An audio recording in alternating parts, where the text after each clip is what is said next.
Welcome to A Day in Her Life. I am your host, Ellie Rinnick, and I am fascinated by how other women make their days work.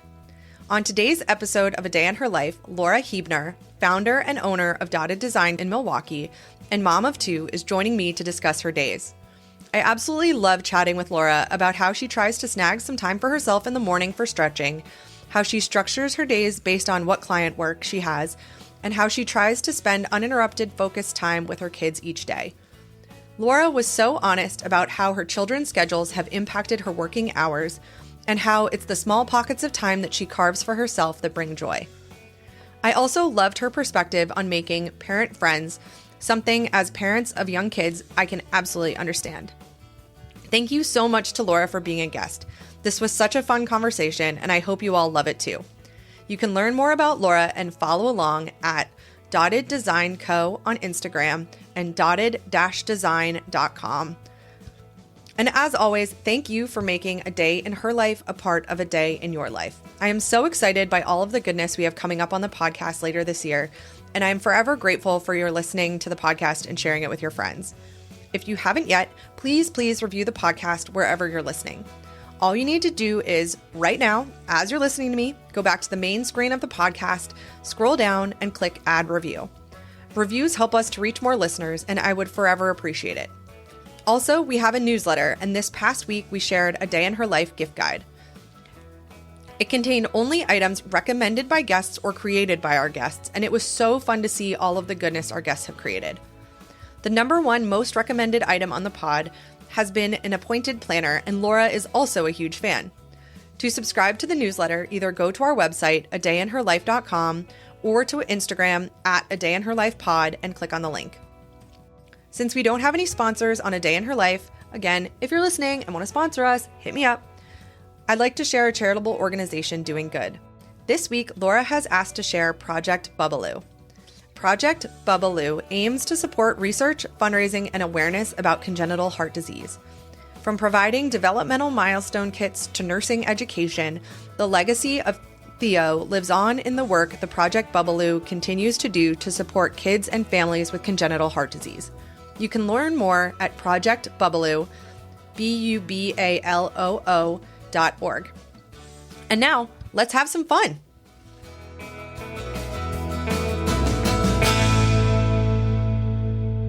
Welcome to A Day in Her Life podcast. Today, Laura Huebner is joining me to discuss a day in her life. Hi, Laura. Thanks so much for joining me today. Hi, thanks so much for having me. How's your day going so far?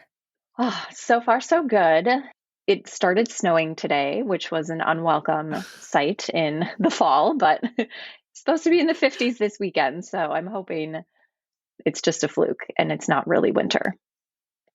It's been, apparently there's like a cold front across like a huge portion of the US today. It was 40 today this morning and I was shocked.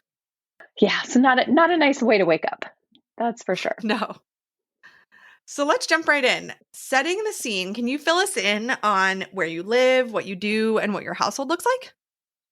Of course. So I live in the Midwest. I'm in Milwaukee, Wisconsin. I'm not right on, but very close to Lake Michigan, which is a beautiful place to be about 3 or 4 months of the year. But I live with my husband and we have 2 kids. My son is 6 and my daughter is 3. And I own a graphic design studio, Dotted Design. And I do branding, web design, packaging design, and kind of all sorts of miscellaneous design tasks in between, whatever my clients need. So lots going on. That's awesome. How did you own Dotted Design? How did you get into owning your own business, and kind of how did you get into graphic design? Oh, such a winding path. So I actually started my career working in the nonprofit field. I really wanted to be somewhere where I felt like I was making a difference, the lofty goals of a 22-year-old. And thought that was the place to be. So I worked in marketing departments, doing design and marketing and PR, kind of all sorts of different tasks like that. After a few years, I started to feel like this was perhaps not the place I wanted to be, but I didn't know where to go. So, long story short, I started taking on some freelance design clients that I just kind of found randomly, through the internet, and blogs were really big at this time. So I found like bloggers that needed, the header image designed on their website, or random small things like this. So I started doing client work, started seeing what I liked doing, what I didn't like doing, and just slowly build up my business, evenings, weekends, that type of thing. And I eventually discovered that doing branding and website work, this was what I loved the most of everything, what was the most rewarding. And, the clients were the happiest, and it was really, really exciting. So I eventually got to the point where it was kind of the tipping point. Do I go all in on this, make this my full-time job, or do I just say, okay, this is too much, I need to explore another path? So I decided to go for it. Went full time with my business in 2015 and have never looked back. That's awesome. So, Laura, can you take us through a day in your life? So, starting with your mornings, from wake up on, what do your days look like? So, I feel like my schedule for my days is kind of all built around what are my children doing? They're kind of the VIPs at this point. So, I get up in the morning, usually around like 6:30 or so. I kind of do the last minute day prep tasks, like make sure the lunches are together. Does somebody need their swimsuit for swim class that day? Do we have soccer that afternoon? Just kind of looking ahead, get those little details out, kind of get some stuff out for breakfast. And then if I have time, I try to do something even as simple as just stretching, maybe a really short yoga routine, something that's not kid related when I have this very small window of time to myself in the morning, which is really nice. And then around 7 o'clock, my son gets up. So he has one of those like okay to wake clocks that turns green. So at 7, he's like watching it, turns green. He comes running downstairs. So then he's up, we start to get breakfast. His sister usually wakes up around the same time, or we'll go get her up by like 7:15 or so. Everybody gets breakfast. Everybody gets dressed. My husband also gets up. He's usually taking one kid. I'll take the other kid. We got to try to, manage. Divide and conquer. Yes, exactly. Manage the morning, divide and conquer. Get everybody ready. We leave for, my son is in kindergarten. So one of us will walk him to school around 8 o'clock. One of us will take the other one, my daughter, to daycare. My son really has the schedule worked out. So we try to alternate if we don't have meetings or anything in the morning, where one of us takes my son, one takes the daughter, and switch off every other day. So my son will be like, okay, like, Mom, it's your day to take me. And I'm like, well, I'm glad you're keeping track, because I definitely lose track. So it's nice then to have a few minutes of one-on-one time with them before the day starts. So get everyone to school. And then my husband and I both actually work from home. So we each have a home office. So we kind of come back here, which is funny, like, okay, we got everyone out of the house. It's quiet again. So usually back, between like 8:15, 8:30 or so. And then I usually try to do some sort of like house task to kind of ease into my day, put in a load of towels, or, maybe there's some mess somewhere that I just want to clean up before I start working. So then I just have like a little bit of buffer time to do something mindless before I have to dig into my email inbox. So do that, and then go right up to my office, check emails, kind of make my plan for the day, see if there's any fires to put out. Luckily, most of my work is not like emergency type projects. It's usually a bigger picture projects. We're working on something over several months. So it's nice to not have too many emergency requests right when I start my day. But yeah, and I kind of try to map out my work for the week. So on Mondays, I look ahead and say, okay, I'm going to work on this on Tuesday, this on Thursday. And so I kind of have that plan in place before the week starts. And how do you decide what gets put where? Is it type of work? Is it client based? How do you structure that map? Yeah. So every project that I work on with a client, when we start, I make a general timeline. So we say, okay, this week we're going to be working on this step of the branding process. Or, if it's a website, we say, okay, week 1, we're working on the homepage. Week 2, we're working on the about page. So I kind of have those timelines mapped out for each client ahead of time. And I try to stagger start times. So, if I have 2 clients starting, it's a lot to try to do 2 of the same steps in the same week. So I try Mhm. to stagger it out a little bit so that I'm not doing the same things on every project, which can get really tiring. Mhm. So yeah, so then I look at the week, see where we are in each of the client timelines. So I know then which items I need to get done, and I can say, okay, this one is going to take me a while. I really want to put this one off. So I'm going to do this one Wednesday, Thursday, or, um, you know, however it makes sense for that week and what I have going on, what calls I have scheduled, meetings I have, things like that, and try to plan that all around that so that I get a good flow and can feel like I have the right balance of more creative tasks and more admin tasks. Totally. How much of your time is creative admin versus like on calls with clients, if that makes sense? Oh, yeah, that's a great question. So, of course, it varies week to week. I really try not to schedule too many client calls in one week because I find that's really draining for the creative process. So, I would say I have maybe 3 to 4 calls per week total with the client. And those are usually more intensive calls where, we're starting a project. So we're digging deep into what is their business about?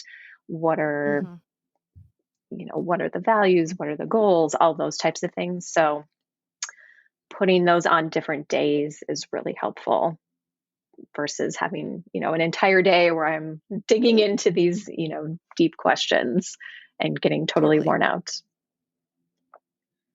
So Totally. yeah, so then I think, Cool that you have that flexibility. yeah, yeah, and that's something I really love is that I'm able to create, you know, mostly able to create a work schedule that works for my own working style, my own creativity and temperament, and that I get to put those where they are. It's rare that somebody will put a meeting on my calendar without me knowing about it ahead of time. Whereas I know sometimes in larger companies, it's like, oh, I got pulled into this, I got pulled into this, and it's harder to create your own schedule and timeline. So you're saying you have the flexibility to kind of create your Mm-hmm. schedule 3 to 4 calls a week with the client, and then is the rest of it kind of split out admin and creativity? Like, how do you try to block those times, Mm-hmm. if that makes sense? Yeah. So it doesn't always work, but I try to do most of my admin tasks on Monday. That's the day I'm kind of easing into the week. Then, I can do billing for anybody that needs an invoice. I plan out things like I have a monthly newsletter. So I'm like, okay, what's going to be in next month's newsletter? I need to reach out to anybody. Do I need to write anything? Think about what am I going to post on social media this week, which sometimes is minimal. Other times it's a lot, just depending on what else is going on. Do I need to reach out to any of my contractors? Like I work with copywriters, developers, just kind of based on the project that I'm working on. So, do I need to follow up with any of them? So, it's really kind of that planning, admin task, all those types of things on a Monday, and then save the rest of the week for more creative projects and digging deeper into whatever it is I'm working on. That's awesome. For your full work day, you said you sit down Hmm. probably around like right around 9 or a little before. And then Hmm. what does that day typically look like? What time do you wrap up? How do you do lunch? Do you do lunch? Do you work through lunch? Because I always forget mine. How does that work? Yeah. So this fall, I kind of had a shift in what my day schedule looks like. My kids have been in daycare, so we could always pick them up like 4:30, 5 o'clock. My son started kindergarten this year, so he's done at 3:30. And so we decided to try, we will pick him up at school at 3:30. So that kind of condensed the workday then to, the 8:30 to 3:30 hours or so. So it's really nice. I wrap up then by 3:30 so I can pick him up, except for Wednesdays, because Wednesdays he gets out early. And we are fortunate to have some grandparents that are local. So they pick him up on Wednesdays. So Wednesday, I get the regular workday hours. But then the other weekdays, I usually pick him up. Sometimes my husband does if he doesn't have calls, but he has a lot of calls in his job, so it's a little harder Hmm. to get out early sometimes. So yeah, I've been adjusting to that shorter workday. I think I used to do more miscellaneous house things, like take more breaks, and I really would try to take an actual lunch break, go outside if it was nice out. Now I'm like, okay, just going to eat something super quick, get back to work, try to get everything done that I can. So yeah, I work then, start between 8:30 and 9, work till usually like 12:30 or 1, and then I'm like, "Oh, why am I so hungry? Should probably Yep. take a break." Refill the coffee cup, get water, all the things that you need. So then I try to just eat like a really quick lunch, get back to my desk, work on my afternoon project. Because I often will try to be like, okay, this is my morning project, this is my afternoon project. Hmm. So then transition to the next thing I'm working on, that all that, and then yeah, I pick up my son around 3:30. Then I get some one-on-one time with him after school, which is really nice. Once you have more than one kid, it's hard to see the older one by themselves, which we Hmm. used to kind of miss. So, and he's old enough, and if I had emails to send or something to wrap up, he could go play while I do that. But I really try to use that time to be like, okay, we're going to have some undivided attention, which can be hard to do when there's so many other things that you could be doing. But it's really good. What kind of things does he like to do with you during that time? So we often will just read books. I mean, he comes home and is starving, so he comes home and basically has Hmm. a meal. But yeah, we often read books. He's really into garbage trucks and garbage cans. This has been a long running obsession of his. So he has like toy trucks and garbage cans. And so, each of us will have a house and we'll put out our garbage cans and then he'll come and pick them up with the truck. So it's this whole game he loves to play. So I think it's kind of like soothing to him after school, like the familiar, like I've always loved this Hmm. activity. So I'm like, okay, we can play garbage again. Sounds great. And then what does the rest of your evening look like? So how does pick up for your daughter go? And then what does kind of the early Hmm. evening into dinner time look like? Yeah. So often my husband will pick up my daughter. So we usually get her between 4:30 and 5.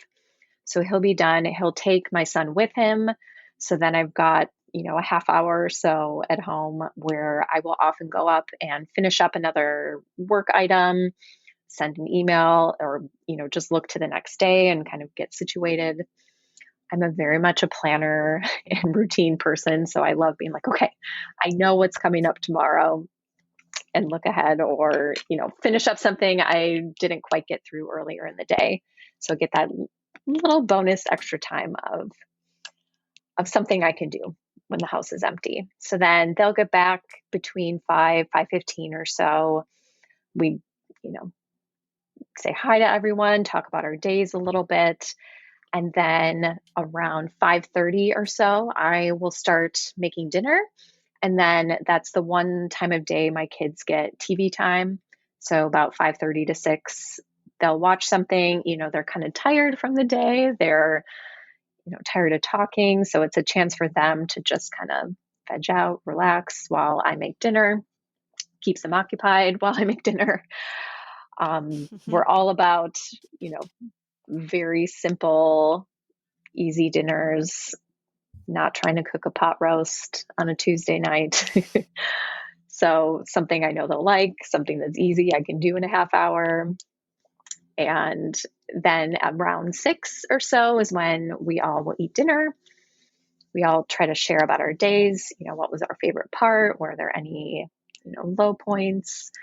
Sometimes they love it. Sometimes it ends up with everybody just cracking up and being super silly and not interested in dinner, which I'm sure I will look back on and think like, oh, that was so fun when they would just crack up. But then it's like, right now I'm like, you need to eat.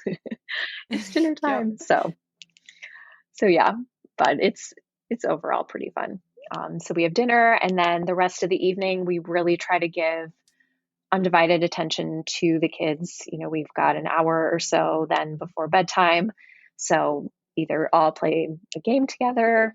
Sometimes we'll divide up. One of us will take one kid and one of us will take the other. In the summertime, it was really nice. We would almost always go for a family walk after dinner, get outside, get that last burst of energy out. Now we're moving into the darker, colder months. So it's not quite as fun to go outside. But we'll go in the basement, run around, dance party, something to get a little energy out before bed. And then around 7:15 or so, we'll all head upstairs, pajamas on, teeth brushing, read stories. And then here as well, my husband and I alternate kids. So one will take one kid, one will take the other. And my son will say, Mom, it's your turn for my bed tonight. Or, he keeps track for us. So we each take one kid then to put to bed so they can have, a little bit of one-on-one time again before bedtime. So then they're usually down by like 7:45 or so, ideally. And then it's kind of the big sigh of relief of the day. Like, okay, we made it through the day. Everyone's in bed. Now what do we do? So then like right after they go to bed, I always aspire to get everyone's lunches made for the next day. Some days I just am like, I cannot do another food related task today. And then in the morning, I'm like, oh, why did I not make I really wish I'd done that. Yes. So I try to make lunches. We just kind of tidy up if there's anything like in the walkways of the house, like, push those toys aside, get that all together. And then in the evening, I really try not to do any more work because I feel like I need that break, that space.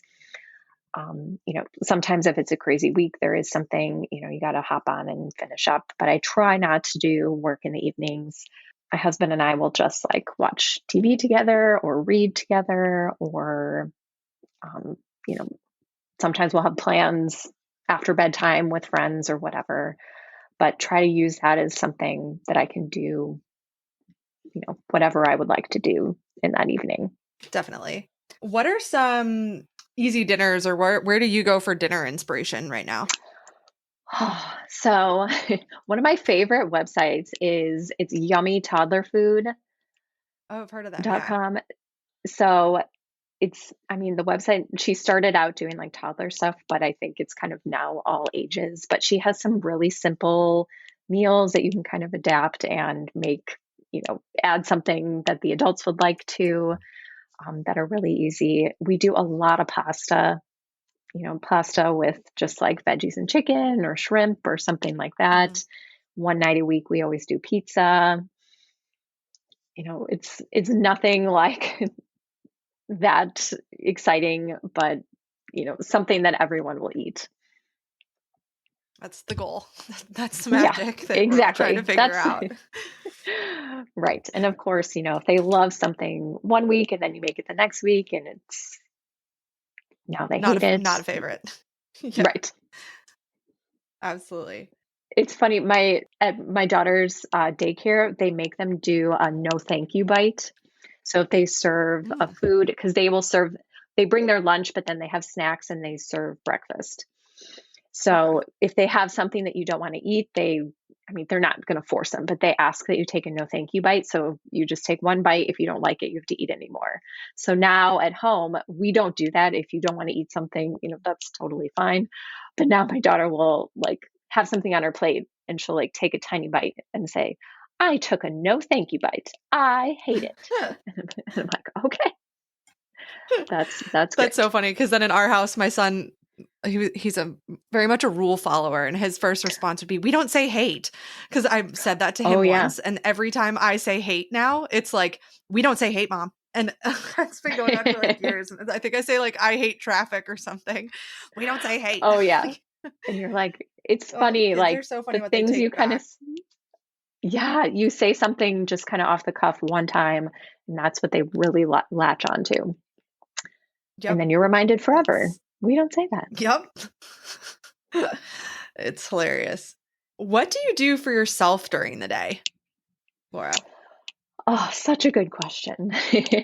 For me, I think it's really just finding those tiny pockets of doing something that you really like or something, that's for you.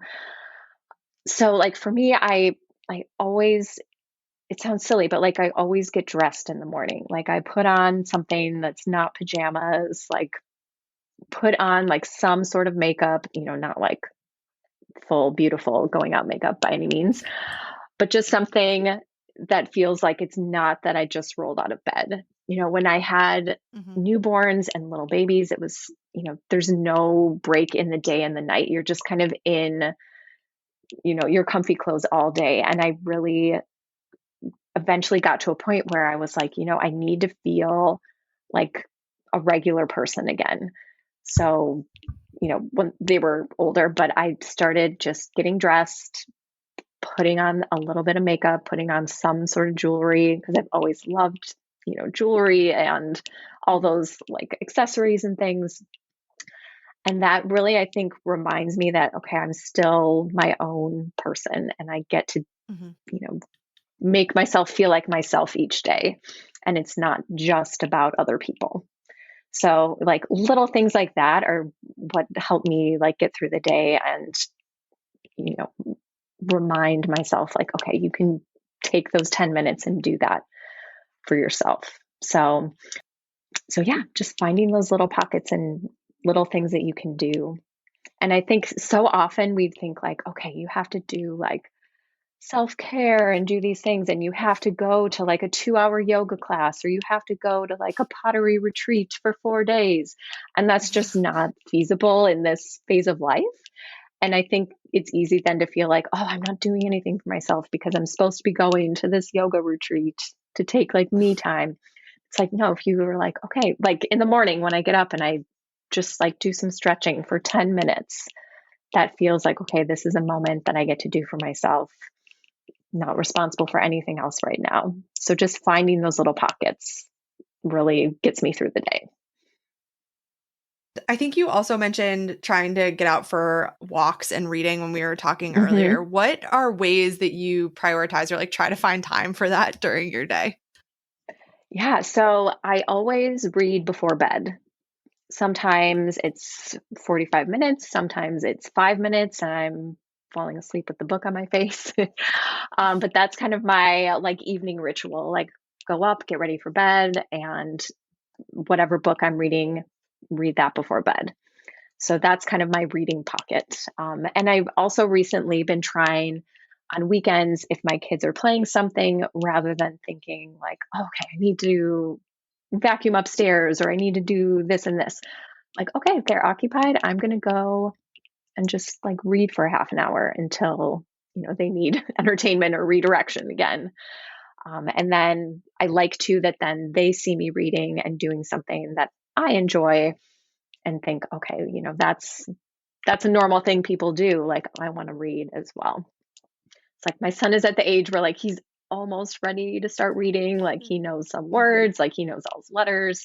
and he just needs it to click. So I'm trying to encourage as well, like, look, reading is really fun. So that's so cool, and that modeling of it is really cool too, to think about. I think it's important for yeah, kids to see us doing things that we love, in addition to yes, normalizing that we like to do things too, other than just being parents. exactly. Because it gets to a point where it's like, okay, they only see me doing like kid related tasks or like cleaning Mhm. tasks or things like that. But I want them to see that, okay, no, grown-ups have their own interests and things that they love. And so having them then develop their own interests and, hobbies and tasks and like that as well, so that they know that that's an important part of life. So yeah, and then Absolutely. I know you asked about walks as well. Like I walk my son to school, so a lot of times I'll take like a long way home, so then I'm walking, for 20, 30 minutes total versus just the, 7 minutes to school. Or we do a lot of family walks. My kids have amazing stamina. I don't know where they got that from because I was much more of a kid that wanted to sit inside and play Barbies, but they love to be outside and walking. So we do that together. And, if I need a break during the day in work, I'll just go for a walk around the block, just get out of the house, stretch a little bit. Get out of So your again, comfort it's those zone. little pockets versus like, oh, I have to go, you know, take a 2-hour walk. It's like, nope, 20 minutes. It's great. Really refreshing. Absolutely. And I feel like a walk when you're in the middle of your workday can really go bring you from like down here to like way higher functioning Yeah. personally, because Yeah. I have a dog, as I mentioned, and sometimes will look at me and Oh, I'm like, fine, yeah. I'll take you for a walk. And every time I do, I'm always like, okay, I'm glad I did. Oh, yeah. It's so hard to get out the door, but after you're always like, oh, that was such a good choice.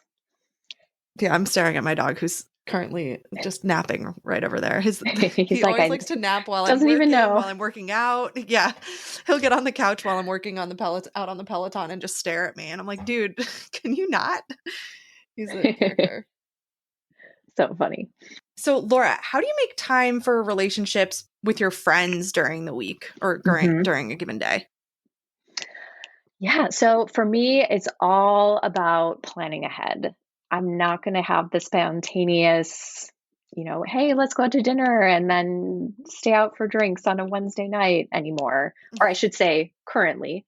I imagine someday I will again, but in this phase of life. So, for example, my best friend and I set a monthly lunch date. So, the first Sunday of every month, we always have lunch or sometimes breakfast, but we know then it's on the calendar, it's part of everybody's schedule. You know, it's so much easier to do things when people know it's coming up and you can plan for it. Mhm. I'm also in a book club, so we meet once a month. So that also is always on the calendar. What are you reading right now? Oh my gosh. So this past month, we read Holly Madison's memoir. She was one of the girls next door on that Oh, reality show, like yep. what, like 20 years ago now, in the Playboy Yep. Mansion. The most random book ever. But there's one girl in our book club who's like watched every reality TV show that has ever existed. Like, I think she must secretly work for TLC or something, but she was talking about this book at one point, and so we were like, "Oh, well, we should read that next month for book club." So the most random book to read currently. So That's hilarious. Monthly book club, you have monthly lunch. How else do you plan for time with friends? If that's it, that's way better than most people are doing. so yeah, those are the two that are just always on the calendar. But otherwise, you know, I try to do like a play date with my kids' friends, and then I'll, invite like the mom to stay and chat just to kind of get to know more people that are in our neighborhood. Because a lot of my friends currently I made when we were all living in downtown Milwaukee, and now we've all kind of gone different directions now that we're older. So I've really been trying to make an effort to get to know people in my neighborhood, my kids' friends, parents. They need to be my allies in the future. So, like trying to really get to know them, you know, soccer games, all those places other parents are. And I think there's so many parents that want to have other like parent friends, but everybody feels weird, like saying, hey, we should hang out. So just trying to get over that and saying, like, hey, we should do XYZ. Let's plan something very low key, short amount of time so that you make those connections with people and just not being afraid to say, okay, let's hang out, even if this feels weird. Like we're dating, it's that same kind of thing. Like, oh, I met that mom at the playground. Is it weird if I follow up too soon to say like we should hang out? It's such a weird I've totally dynamic. been there. I've totally been there. But I also totally want, like, we all want that connection as parents Right. with kids of the same age because you can relate in that moment. And so, yeah, I totally understand that. How do you make time for your relationship with your husband during the week or during a given day? Yeah, and that's another one I'm really working on as well to do. I know for us, knowing that our kids will be in bed and done with at the end of the day, we know we always have that evening that the vast majority of the time we hang out together, watch Mhm. something, read, just spend time together. And then, like on weekends, often we will order takeout after the kids go to bed. So then, we don't even have to, plan ahead, get a babysitter, that kind of thing. But we can have, dinner together after the kids are in bed, just actually hang out and see each other.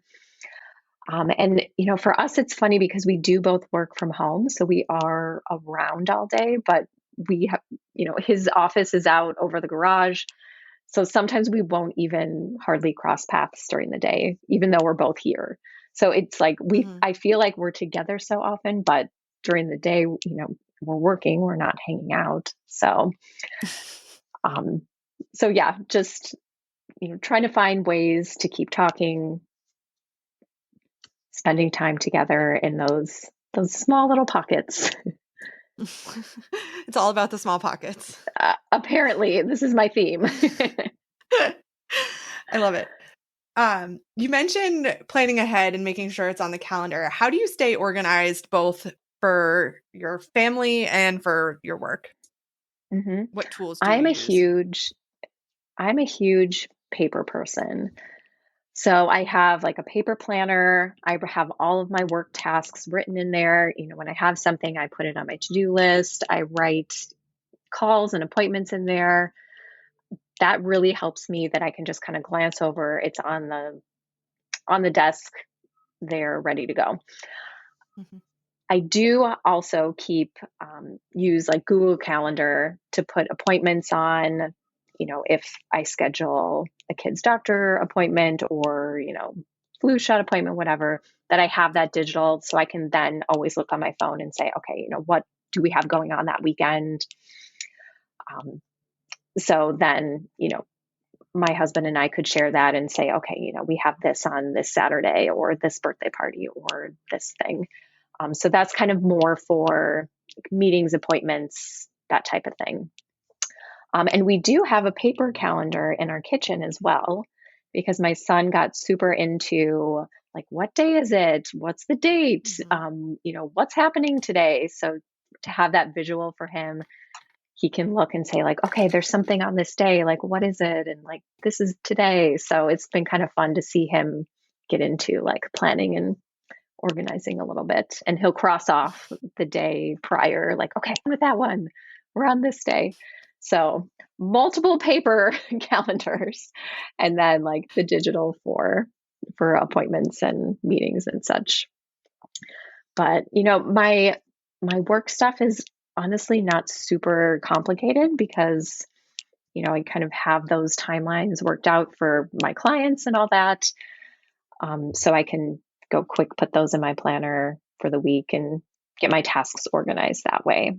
So yeah, when I was talking about how I look at my week ahead and plan, I do that in my paper planner. I'll write on Tuesday, like, okay, working on such and such branding project this afternoon, and just kind of map it out that way. Because I'm a visual person, which is not surprising as a designer. I love to see it all. I can totally relate. I have a paper planner where I write down certain things. I have multiple digital calendars that I have all in one. Mm-hmm. And so it's made so I can see everything, which is sometimes too much because I'm like, what is actually that I need to see? Right. But What do I need to be doing? I need to be able to touch it or like see it in some Yeah. way, or it doesn't happen and doesn't register. Right. Well, and it's so much more satisfying to like cross something off with a pen than just like hit the little check mark on your screen. Totally. What is something that you outsource right now in your life, if anything, that you've chosen to outsource? Definitely not enough things, that's for sure. So I mean, I would put childcare in that category. Mm-hmm. It's really important for me to have uninterrupted, focused work time. So, from early on, we chose to use childcare for our kids. They get other experiences outside the house, and then I get that guaranteed work time. Because I think a lot of Mm-hmm. people that have their own business or start, something where they can work from home, I think a lot of people think like, oh, you can work from home. Like, so obviously your kids are there too. And it's like, well, no, like, do you bring your kids to the office? It's the same thing. It's just my office happens to be at home. Mm-hmm. So that's the big one for me for sure. And what is a ball or a decision that you're consciously deprioritizing something in your days right now because it just doesn't fit? Oh, definitely cleaning. Like I do the minimum, my husband does the dishes every night. Like that's his job because I hate coming down in the morning to a kitchen that has like dishes from the night before. That just Mm-hmm. like raises my anxiety level. Um, so, he takes care of all the dishes. At night, I'll clean up toys that are just like in the way, try to get the kids to help with that, of course. But I'm like, okay, there's this pile here. We got to put this away. So I always am trying It's a to race. declutter. Yeah, exactly. How fast can you do it? But, like cleaning the sinks or the bathroom, like the bare minimum. But am I doing those deep, like floor cleanings? Do I dust my baseboards? No, this is not the time for that. So again, that's probably something I should outsource so that my house is a little bit cleaner. But yeah, keeping that like pristine, magazine, clean, clutter-free house is just not something that's happening right now. And I I mean, can also relate to that. yeah. And like I want the kids to feel like they live here too, that not every toy has to be completely out of sight. It's Mm-hmm. their house too. But I do want some areas where, okay, adults are here. We don't need the garbage truck on the coffee table. Let's put that away at night. We have a lot of trucks as well, and they all get parked in one specific place in our living room. Oh, that's a good They all idea. have Like a little little parking spots. parking Yep. spot. That's where he parks the cars, but he decides where he wants to park them regularly, and it changes often. But Find the parking it's spot for the night. yeah, just park it anywhere, Foster. Just park it anywhere. Anywhere is fine. Working for yourself, how have you Mm-hmm. found a peer group of women Mm-hmm. or a group of women to go to for career advice, and how have you Mm-hmm. built that network around yourself? Yeah, so I feel like I've been very fortunate to make some great connections just through like Instagram or social media, just kind of some of those virtual connections, especially back when Instagram was a lot smaller and not quite what it is today. Some people I connected with through there early on just really happened to work out. So that was one avenue. I I should say pre-COVID, back, the before times, I Yep. joined a local women business owners group that was like a small geographic area, the North Shore here in Milwaukee, that met monthly to just connect. And there was a theme each month that we talked about, shared, struggles and wins and things like that. That was really, really wonderful. Of course, we stopped meeting in 2020, haven't totally resumed again, but I'm still in contact with several of the people from that group. And, some of the service providers, will send each other clients, which is really nice. So feeling a little more like you have that network of people that you can go to. And I've joined other mastermind groups for designers in the past, that I've been a part of, for a finite period of time. So it's something that's kind of ebbed and flowed over the years. There's been times where I felt like I really had a great network. Other times where it's like, okay, it's really, really a time where you're not sure who to turn to ask questions when you don't have colleagues, which Mhm. was my choice, of course, and I wouldn't change that. But yeah, to have people you can rely on and go to. And oh, one more too is past clients. I've Mm. had a few clients that I've gotten really close to in the process, and they've continued to refer people to me. I've had clients that started another business and came back, and just, then they sort of feel like colleagues in the end, even though it's a client relationship. But, I Mhm. know all about them and their kids, and I really, end up talking to them so much that they feel more like a colleague than a client, which I really love. That's so special. And it's fun to kind of build those relationships and kind of see them come back over time. That's really cool. Yeah, yeah. It's been really that's something I didn't anticipate, that I would have kind of more ongoing relationships with some clients. Some you finish the project, never hear from them again. But more often than not, I tend to keep in contact with clients. And yeah, like I said, some of them have started additional businesses. Like I have one client, I'm on like her fourth business. And not that like the other ones didn't work out. Like, one of them she sold, one of them, she still keeps just like part time involved in, while she started this other business. And I'm like, great, all right, another website for you. so That's so so yeah, cool. it's been really special. Laura, what is something that you wish were different in your days? If you could change anything. There's no rules to this question, also. I mean, I probably what everyone would agree with would be just more hours in the day. So, I could have a full work day, have a full like leisure time, have kid time. So just feeling like there's always so much to try to fit in. And I think overall, my goal is always to stop trying to do so many things at one time. Like, Mhm. try to give my kids in between that dinner and bedtime time, try to give them that one on one attention that they need, because we haven't seen each other all day.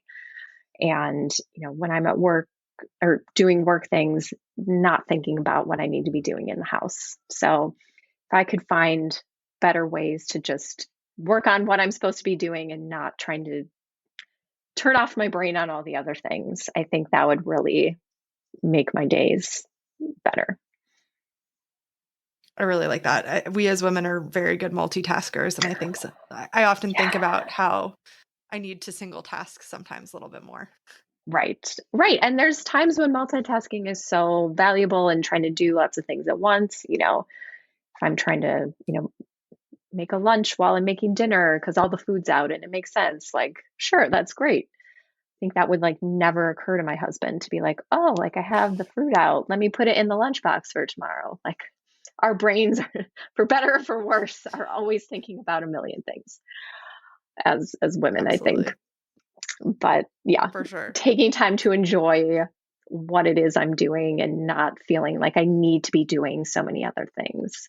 Like, oh, I remember I read this blog post once and it was like how to multitask like all day long. Like if you're in a line at the grocery store, like go answer emails and like this. And I'm like, no, like you need time to let your brain do nothing. If you're in line, be in line, take those 2 minutes, like take some deep breaths. Like you don't always need to be productive. That is a good lesson that I think we could lean into more for sure. Right. Easier said than done for sure. Yeah.